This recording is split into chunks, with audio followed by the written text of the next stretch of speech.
تو ہمارا وسیلہ بنیں گے جب ہمیں جہنم سے نکالا جائے گا اور جنت میں داخل. اچھا اس کے بعد کیا ہے کہ جو آیت میں سامنے آتی وسیلے میں پہنچا گیا جس میں اللہ کے رسول صلی اللہ علیہ وسلم کئی جگہ پر تو ابقات میں وہ وسیلے مطلب ہے ایک ذریعہ وسیلے کا ذریعہ. اب میری نظر جو میں نے تجدید کی کہ صرف ذریعہ بنانا اللہ کا کام نہیں آتا.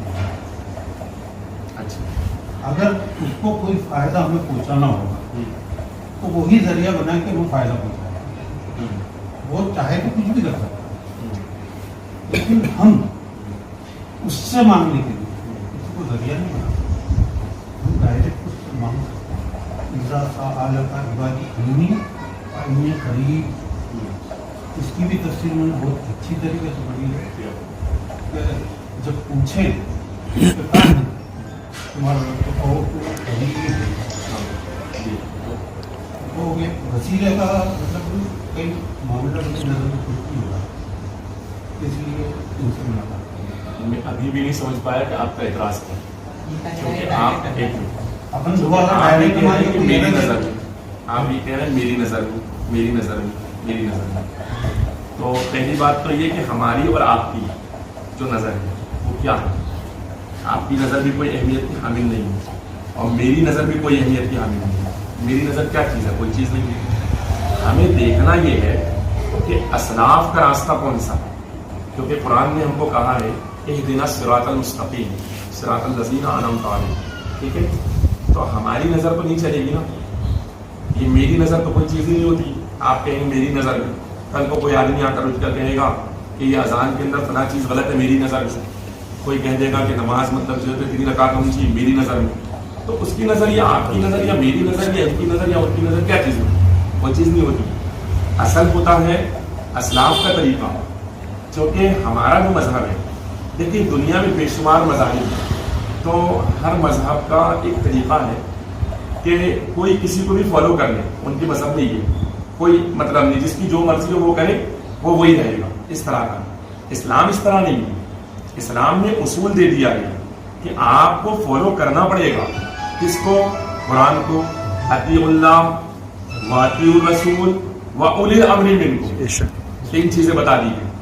تم میں جو امر والے ہیں ان کو بھی آپ کو فالو کرنا ہے, ان کی بات بھی آپ کو ماننا ہے. تو ہم اپنی نظر کہاں سے لائیں؟ قرآن کہتا ہے یا ایھا الذین آمنوا اتقوا اللہ وابتغوا الیہ الوسیلہ. اے ایمان والو اللہ سے ڈرو اور اس کی طرف وسیلہ تلاش کرو. یہ تو خود قرآن کا ارشاد ہے.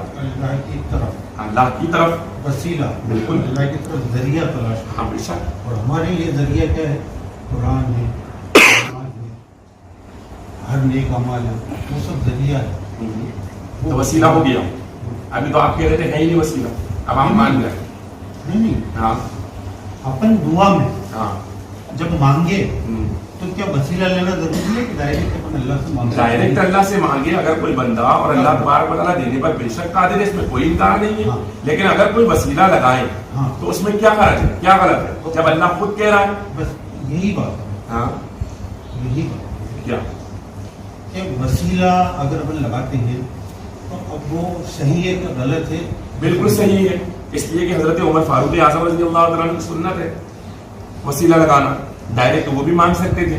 کیا فاروق اعظم سے بڑھ کر ہمارا ایمان ہے جو ہم مان رہے ہیں ڈائریکٹ؟ آپ رسول اللہ صلی اللہ علیہ وسلم کے جب آپ موجود تھے, ہاں حضرت عباس رضی اللہ تعالیٰ عنہ وسیلہ لگایا انہوں نے. وہ کہا کہ پہلے تو اللہ کے رسول صلی اللہ تعالیٰ علیہ وسلم کا وسیلہ لگا لیا کرتے تھے, اب کس کا وسیلہ لگا؟ نہیں اب کس کا وسیلہ لگایا یہ تو نہیں ہے حدیث میں, یہ جملہ نہیں ہے ہمارا. بتائیے کہاں ہے یہ جملہ؟ بخاری شریف کی جو حدیث ہے میں سنا رہا ہوں جی. بخاری شریف کی جو حدیث ہے حضرت انس رضی اللہ تعالیٰ عنہ سے روایت ہے کہ جب لوگ قحط میں مبتلا ہو جاتے تو حضرت عمر بن خطاب رضی اللہ تعالیٰ عنہ حضرت عباس بن عبد المطلب رضی اللہ تعالیٰ عنہ کے وسیلے سے بارش کی دعا کرتے. ہاں بارش جب لوگ قحط میں مبتلا ہو جاتے, ایک بار کی بات نہیں ہے, جب قحط میں مبتلا ہو جاتے تب تک حضرت عمر رضی اللہ تعالیٰ عنہ حضرت عباس یعنی حضور صلی اللہ علیہ وآلہ وسلم کے چچا حضرت عباس رضی اللہ تعالیٰ عنہ کے وسیلے سے بارش کی دعا کرتے اور عرض کرتے اللہم انا کنا نتوسل الیک بنبینا فتسقینا وانا نتوسل الیک بعم نبینا فاسقنا. تو یہاں تو فرمایا اے اللہ ہم تیری بارگاہ میں اپنے نبی صلی اللہ تعالیٰ علیہ وسلم کا وسیلہ پکڑا کرتے تھے. تو وسیلہ تو حضرت فاروق اعظم پکڑا کرتے تھے. آپ کہہ رہے ہیں نہیں ہونا چاہیے, آپ کہہ رہے ہیں کہ حضور کا وسیلہ صرف حشر کے میدان میں ہوگا. فاروق اعظم آپ نے شروع میں کہا ابھی سب بیٹھے آپ نے ایک جملہ کہا, آپ نے جملہ کہا کہ حشر کے میدان میں ہوگا, یہاں نہیں ہے. نہیں میں یہ نہیں کہہ رہا ہوں کہ یہ صحیح ہے کہ غلط ہے. بالکل صحیح ہے. فاروق اعظم کہہ رہے ہیں کہ ہم وسیلہ پکڑا کرتے تھے, بالکل صحیح ہے. جب وسیلہ پکڑا کرتے تھے تو وسیلہ کرنا جائز ہو گیا, اور یہ بخاری بھی حدیث ہے. فرمایا اے اللہ ہم تیری بارگاہ میں اپنے نبی صلی اللہ علیہ وآلہ وسلم کا وسیلہ پکڑا کرتے تھے. تو رسول اللہ صلی اللہ علیہ وسلم کا وسیلہ تیری بارگاہ میں لیا کرتے تھے, پکڑا کرتے تھے. اب فرماتے ہیں تو ہم پر بارش برسا دیتا تھا, تو ہم پر بارش برساتا تھا, یعنی ہم وسیلہ لگاتے تھے تو بارش برساتا تھا. تو یہ وسیلہ لگانا تو فاروق اعظم کی سنت ہے. اور فاروق اعظم کون ہے؟ ہاں پڑھوں گا وہ میں سمجھ رہا ہوں. فاروق اعظم وہ ہیں جن کے بارے میں سرکار دو عالم صلی اللہ علیہ وآلہ وسلم کی مشہور و معروف حدیث ہے کہ جس راستے سے گزر جائے شیطان گزرتا نہیں ہے, وہ ہے. تو وہ تو وسیلہ پکڑ رہے ہیں. ایک چیز اب کہہ رہے ہیں اور اب ہم تیری بارگاہ میں اپنے نبی صلی اللہ علیہ وآلہ وسلم کے چچا جان کو وسیلہ بناتے ہیں کہ ہم پر بارش برسا. تو لوگ سیراب کیے جاتے تھے. بخاری شریف میں چچا موجود, ہاں موجود ہے, آج بھی موجود ہے, آج بھی موجود ہے. دنیا کا پردہ کر دیا, وہ بھی نظر میں نہیں, آج بھی موجود ہے. اس وقت اللہ کے رسول صلی اللہ علیہ وسلم کے چچا کا وہ موجود تھے. آپ بات بدل دی. آپ نے پہلے آپ کا جملہ یہ تھا کہ میں وسیلہ دنیا میں مانتا نہیں مانتا نہیں. آپ نے یہ جملہ کہا صحیح ہے کہ غلط ہے. ایک منٹ آپ سنیے. تو آپ نے کہا میری نظر میں وسیلہ جو ہے وہ حشر کے میدان میں رسول اللہ صلی اللہ علیہ وسلم کا ہم لیں گے. ٹھیک ہے, پہلا یہ جملہ تھا آپ کا, مطلب دنیا میں نہیں لیں گے. ٹھیک ہے. اب جب ہم نے ثابت کر دیا کہ دنیا میں وسیلہ دینا جائز ہے تو اب آپ کا سوال چینج ہو گیا. اب آپ کا سوال کیا ہے معلوم ہے؟ اب آپ کا سوال یہ ہو گیا کہ رسول اللہ صلی اللہ علیہ وسلم کے وصال کے بعد ان کا وسیلہ لینا جائز ہے یا نہیں ہے, یہ آپ کا سوال. ٹھیک ہے, چلیے وہ بھی حدیث سنا دیا. وہ مان لیا آپ نے, وسیلہ لے سکتے ہیں, وسیلہ لے سکتے وہ حدیث ہے نا, وسیلہ لے سکتے ہیں نا, وسیلہ لے سکتے ہیں نا. وہ سرکار ہم ایک کام کرتے ہیں, ابھی تو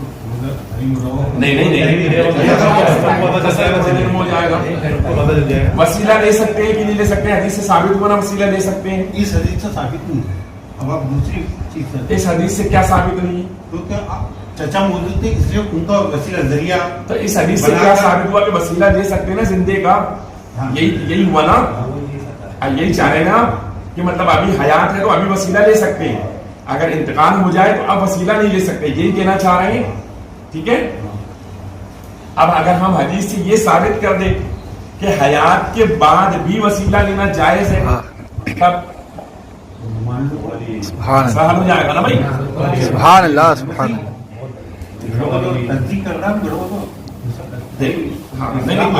بالکل بالکل تصدیق کریے, حاصل کرنا ہے, بالکل بالکل حاصل کریے, صحیح طریقے سے بالکل بالکل کریے. تو اللہ کا پاس کیا جواب جی. انتقال کے بعد میں بھی وسیلہ لینا جائز ہے, یہی ثابت کرنا ہے نا. بولیے.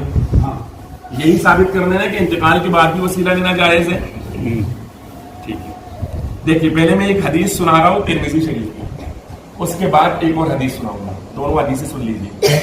پہلے حدیث سنیے, ان رجلا غدیر البصری آتا النبی صلی اللہ تعالی علیہ وآلہ وسلم فقال ادعو اللہ تعالی ادعو اللہ ان یعافینی فقال ان شئت دعوت وان شئت صبرت فهو خیر لك قال فادعوه قال فامره ان يتوضا فيحسن وضوءه ويصلي ركعتين ويدعو بهذا الدعاء اللهم انی اسألک و اتوجہ الیک بنبیک محمد صلی اللہ تعالی علیہ وسلم نبی الرحمت یا محمد انی اتوجہ بک الی ربی فی حاجتی هذه فیقضیها اللهم شفعه فی ففعل الرجل فقام وقد ابصر.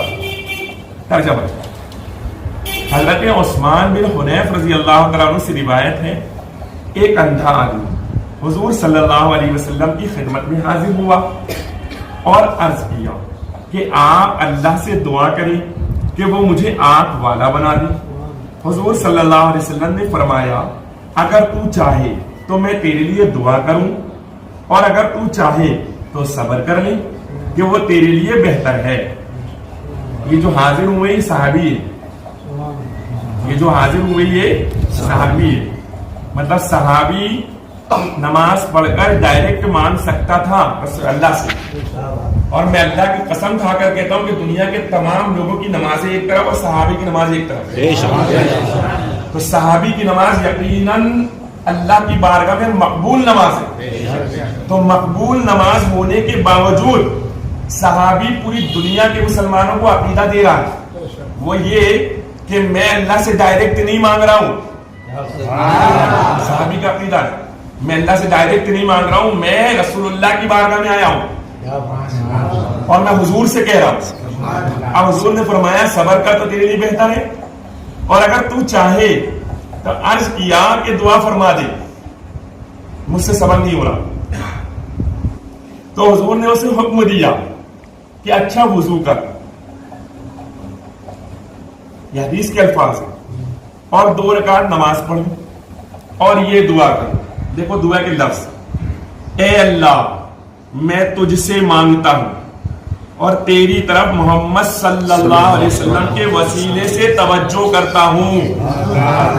اس کے الفاظ ہیں جو نبی رحمت ہے یا رسول اللہ. حدیث کے الفاظ ہے یا محمد ہے وہاں, لیکن یہاں میں نے ترجمے میں یا رسول اللہ بتا رہا ہوں کیونکہ یا محمد کہنے سے بعد میں اللہ نے منع فرما دیا. تو یا رسول اللہ میں آپ کے وسیلے سے اپنے رب کی طرف اپنی اس حاجت میں توجہ کرتا ہوں, تو اسے پوری فرما دے. اور اے اللہ میرے بارے میں حضور کی شفاعت قبول فرما. تو وہ شخص جب آپ کے فرمانے کے مطابق کھڑا ہوا تو آنکھ والا ہو گیا تھا. ترمذی کی حدیث ہے. اب اس پر اعتراض ہے, ان کے ذہن میں جو ہے وہ بتا دوں. وہ اعتراض یہ ہے کہ حضور تو زندہ تھے, آج بھی زندہ ہے الحمدللہ, لیکن ظاہری حیات حاضر و ناظر تو آج بھی ہے. حضور سامنے تھے, ٹھیک ہے یہی بات ہے نا. تو یہاں ایک اعتراض یہ بنتا ہے کہ بھائی غائب میں وسیلہ لینا یا غائب میں مدد مانگنا یہ جائز نہیں ہے.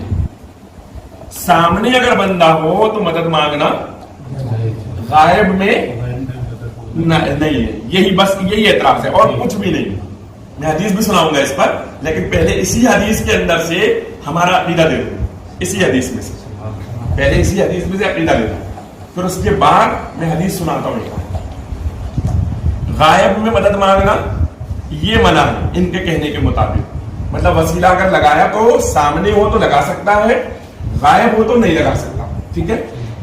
میں نے ان سے کہا 2 رکعت نماز پڑھی اور نماز پڑھ کر کے میرے وسیلے سے اللہ سے دعا مانگی. آپ نے 2 رکعت نماز پڑھی, نماز آپ نفل پڑھ رہے ہیں, جو نفل نماز ہے, دھیرے پڑھی زور سے پڑھی. کیسے پڑھیں گے؟ دھیرے پڑھیں گی نا. جب آپ نے دعا مانگی تو چلا چلا کر دعا مانگی یا دھیرے دھیرے دل میں مانگی؟ دل میں مانگی. تو اگر اس صحابی نے دل میں دعا مانگی تو غائب میں دعا مانگی. کیونکہ حضور وہاں پر موجود ضرور ہے لیکن یہ اپنے دل میں دعا مانگ رہے ہیں, یہ ظاہر میں نہیں مانگ رہے. سمجھ میں آ رہا ہے؟ غائب میں مانگی, غائب میں وسیلہ لگایا, اور غائب میں وسیلہ لگانے پر وہ جب کھڑا ہوا اس کی آنکھیں آ گئی. سبحان اللہ. رضی اللہ تعالیٰ. ایک تو یہ ہماری حدیث سے ثابت ہو گیا کہ غائب میں جائز ہے, اور اگر تب بھی اگر کوئی نہ مانے تو آئیں پھر ایک اور حدیث. سبحان اللہ. بات سمجھ رہے ہیں؟ بات سمجھ میں آئی؟ غائب میں مدد مانگی نا تو مدد وسیلہ مانگنا جائز ہو گیا نا غائب میں. ابھی ناجائز تھا, ابھی غائب ہو گیا جائز ہو گیا. نہیں اور پڑھ 100 بار پڑھی نکالتا ہوں, 1000 بار پڑھی. کبھی بھی دعا آدمی مانگے گا تو چلا چلا کے نہیں مانگتا. ترجمہ جو ہے نا, جیسے کہ جماعتی وہی نا حدیث سے بچے, میں نے بولا اس کا ترجمہ جماعتیوں نے کرا ہے نا, اور تم لوگ وہی حدیث بتاتے ہو تو تمہارے مطلب کی ہے. میرا بھتیجے کا برا لگتا ہے, میرا بولا کہ میں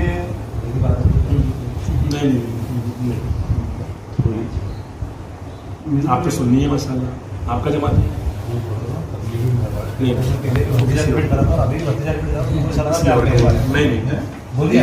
بولی جی تو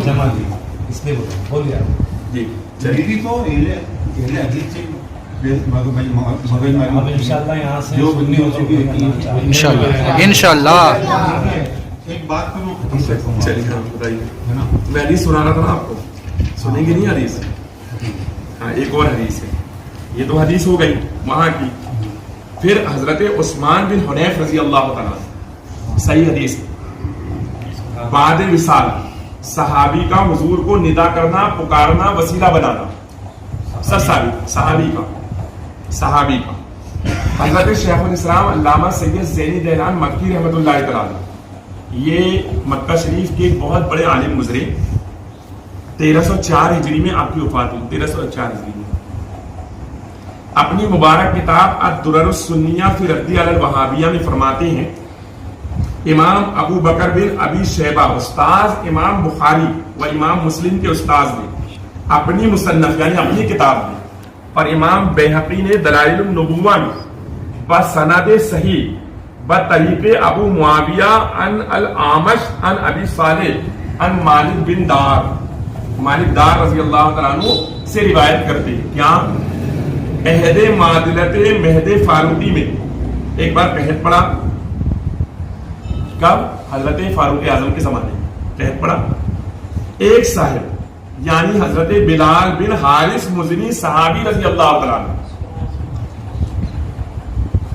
مزار اقدس حضور ملجائے بے کسا صلی اللہ علیہ وسلم پر حاضر ہوئے. عرض کی یا رسول اللہ, سبحان اللہ. حضور کی قبر انور پر حاضر ہوئے. عرض کی یا رسول اللہ, اپنی امت کے لیے اللہ تعالیٰ سے پانی مانگیے کہ وہ ہلاک ہوئے جاتے ہیں. رحمت عالم صلی اللہ علیہ وسلم ان صحابی کے خواب میں تشریف لائے اور فرمایا پانی تو آیا چاہتا ہے. سبحان اللہ. اب بتائیں یہ کتنی حدیث ہے کس کی؟ امام ابو بکر بن ابی شیبہ نے, جو امام بخاری اور مسلم کے استاذ ہیں, اپنے مصنف میں روایت کی اس حدیث کو, ہے نا. تو یہ حدیث ہاں امام ابو بکر بن ابی شیبہ اپنے مصنف ابن شیبہ میں یہ حدیث موجود ہے. اس حدیث میں صاف طور پر انہوں نے کہا کہ انتقال کے بعد رسول اللہ کی قبر انور پر آ کر کہا یا رسول اللہ بارش نہیں ہو رہی ہے. تو یار صحابی تو بعد وصال مانگ رہا ہے, یہ کس کے طریقے پر ہے امت جو صحابہ کرام کو چھوڑ کر کہیں اور جا رہی. ہمارا عقیدہ, ہمارا دماغ, ہماری نظر کچھ نہیں, ہم نہیں مانتے. ہم امام احمد رضا کو مانتے ہیں صرف اس لیے کہ وہ یہ کہتے ہیں کہ لہد میں عشق رخ شہ کا داغ لے کے چلے, اندھیری رات سنیتی چراغ لے کے چلے, تیرے غلاموں کا نقش قلم راہ خدا وہ کیا بہک سکے جو یہ سراغ لے کے چلے. ہم مانتے صرف اس لیے, اور کوئی وجہ نہیں ماننے کی. ماشاءاللہ, سبحان اللہ, سبحان اللہ. بات کو اس کو سمجھیے آپ کہ یہ سارے دلائل ہمارے پاس موجود ہے. کوئی بھی چیز ایسی نہیں ہے کہ ہم اپنی مرضی سے ٹھوک رہے ہیں. کہ نہیں یہ بھی کر لو اور یہ بھی کر لو نا, یہ سب موجود ہے. اور اسی طرح ایک اور حدیث سناتا ہوں میں آپ کو. سبحان اللہ, سبحان اللہ. حدیث سنیے, قرآن کی تفسیر سے حدیث سنا رہا ہوں. ویسے بھی حدیث تو سننا بھی چاہیے کہ حضور کی حدیث ہے, ہم نہیں سنیں گے تو کون سنے گا؟ ہماری لیے تو ہے. ہمارے لیے ہے نا. آپ نے کہا کہ بعد مثال پر میں نے یہ دلیل تو دے دی ہے الحمدللہ, لیکن اور حدیث سن لیں, میں اور دھیان دوں. الحمدللہ دیکھیے, یہ سنن دارمی کی حدیث ہے. حضرت اوس بن عبداللہ رضی اللہ تعالیٰ عنہ فرماتے ہیں کہ مدینہ منورہ کے لوگ سخت قحط میں پڑ گئے, مبتلا ہو گئے, تو انہوں نے حضرت اماں عائشہ صدیقہ رضی اللہ تعالیٰ عنہ سے اس کی شکایت کی. یعنی پہلے بھی لوگوں کا طریقہ یہ تھا کہ جب بھی کوئی پریشانی آتی تھی تو بزرگوں کی بارگاہ میں جا کر شکایت کرتے تھے, ہے نا. تو آپ رضی اللہ تعالیٰ عنہ, کون اماں عائشہ, میں نے دوپہر میں بتایا ہے نا, وہ اماں عائشہ جن کی شان میں 17 آیتیں قرآن کی نازل ہوئی ہے, اور جو جنتی ہے وہ جنتی جوزفی والا کام نہیں کرتے, جنتی والا کام کرتے. ہاں اماں عائشہ. تو اماں عائشہ سے انہوں نے شکایت کی, تو آپ رضی اللہ تعالیٰ عنہ نے فرمایا کہ رسول اکرم صلی اللہ علیہ وسلم کی قبر انور کی طرف غور کرو, اور فرماتی اس کے اوپر چھت میں ایک تاق جو کہ آج بھی بنا ہوا ہے, آسمان کی طرف بنا دو, حتیٰ کہ قبر انور اور آسمان کے درمیان چھت نہیں رہے. اماں عائشہ کو کہنا چاہیے تھا کہ اللہ سے دعا مانگو یار, جا کر نماز پڑھو سیدھے سیدھے. ہاں زبردستی کی بات ہے, یہاں آ گئے تم لوگ, یہی ہونا چاہیے تھا نا بھائی آج کے اعتبار سے. لیکن اماں عائشہ نے ایسا نہیں کہا کہ حضور کی قبر کی طرف دیکھو, وہاں پر سوراخ بناؤ چھت کے اوپر, اور آسمان اور ان کے درمیان میں کوئی وہ باقی نہ رہے, پورا کھول دو, ہے نا. لوگوں نے ایسا ہی کیا, لوگ بھی بڑے سیدھے تھے, فوراً مان لیا, لوگوں نے ایسا ہی کیا. تو فرماتے ہم پر اتنی بارش برسی, اتنی بارش برسی, اتنی بارش برسی کہ چارہ اگ گیا, اونٹ موٹے ہو گئے, حتیٰ کہ چربی سے گویا پھٹ پڑیں گے ایسے ہو گئے. اور اس سال کا نام ہی عام الفتح رکھ دیا گیا, پھٹنے والا سال, ہاں رکھ دیا گیا. سنن دارمی کی حدیث. اب بتائیں یہ حضور سے وسیلہ نہیں تو کیا, موت کے بعد, انتقال کے بعد کا وسیلہ اور کیا. یار قرآن نے کہا ہے, ایک عجیب بات لوگ سمجھتے نہیں. میں کہتا ہوں گناہ کرتے ہیں, مجھ سے بھی ہوتے ہیں, آپ سے بھی ہوتے ہیں بالکل. یار ادھر ادھر کہاں تلاش کر رہے ہیں. قرآن کہتا ہے, اچھا قرآن کی ہر آیت قیامت تک کے لیے حق کے بیچ میں سے غائب بھی ہے, ایسا تو نہیں ہے نا. جو منسوخ ہونا تھی وہ تو ہو گئی, جو نہیں ہونا تھی وہ نہیں ہوئی. منسوخ ہونا تھی وہ تو ہو گئی, ختم, ان کو نہیں پڑھا جائے گا. نہیں, بہت ساری ایسی آیتیں ہیں جو منسوخ ہوئی نہیں. وہ تو یہ ہے کہ سرکار نماز پڑھانے کھڑے ہوئے تو وہ زمان پر آئی نہیں لوگوں کی, تو سرکار کی بارگاہ میں صحابہ آئے کہ آپ سنا کے پڑھنے لگے تو آئے نہیں. فرمایا وہ اٹھا لی گئی, تو جو اٹھا لی گئی وہ اٹھا لی گئی. اب جو موجود ہے اس کا ہر حکم, اس کا ہر حکم قیامت تک کے لیے ہے, ہر حکم قیامت تک کے لیے. اب قرآن کیا کہتا ہے, گناہ کس کا کرتے آپ, کس کا کرتے, اللہ کا کرتے, اللہ کا کرتے. قرآن کہتا ہے وَلَوْ أَنَّهُمْ إِذْ ظَلَمُوا أَنفُسَهُمْ جَاءُوكَ فَاسْتَغْفَرُوا اللَّهَ وَاسْتَغْفَرَ لَهُمُ الرَّسُولُ لَوَجَدُوا اللَّهَ تَوَّابًا رَحِيمًا. قرآن کہتا ہے اپنی جانوں پر جب ظلم کرو سبحان اللہ تو رسول اللہ کی بارگاہ میں حاضر ہوا کرو, واہ, اور حضور سے کہا کرو یا رسول اللہ سبحان میں نے اللہ. اپنی جان پر ظلم کیا, میرے لیے دعا کرے. تو حضور تمہارے لیے اگر دعا کر دے تو اللہ توبہ کو قبول کر دے گا. سبحان اللہ. تو حضور دعا کریں گے تو توبہ قبول ہوگی. ہاں, نبی التوبہ نام اسی لیے ان کا. امام اہل سنت نے لکھا کہ حضور کا ایک نام نبی التوبہ بھی ہے, توبہ کے نبی. تو توبہ بھی کرنا ہے تو حضور کی بارگاہ میں حضور سے بولو یا رسول اللہ آپ دعا کریں. تو قرآن کی یہ آیت قیامت تک کے لیے, سارے مسلمانوں کے لیے. تو حضور کا تو انتقال ہو گیا, پھر بھی جانے کا حکم دے دیا کہ جاؤ. اسی لیے تو کہتے ہیں کہ کر کے تمہاری گناہ مانگے تمہاری توبہ, سبحان اللہ. یہی تو ہے. تو عقیدہ تو ہم قرآن سے لیں گے, عقیدہ تو ہم حدیث سے لیں گے, عقیدہ ہم صحابہ سے لیں گے. ہاں, کسی اور کی کیوں مانیں گے. اپنا دماغ نہ لگائیں, بس میرا مشورہ ہی. ہم اپنا دماغ لگا ہی نہیں سکتے. ہم اپنا دماغ نہ لگائیں, اپنے دماغ کا استعمال نہ کریں. بالکل سمجھے, بہت اچھا سمجھے.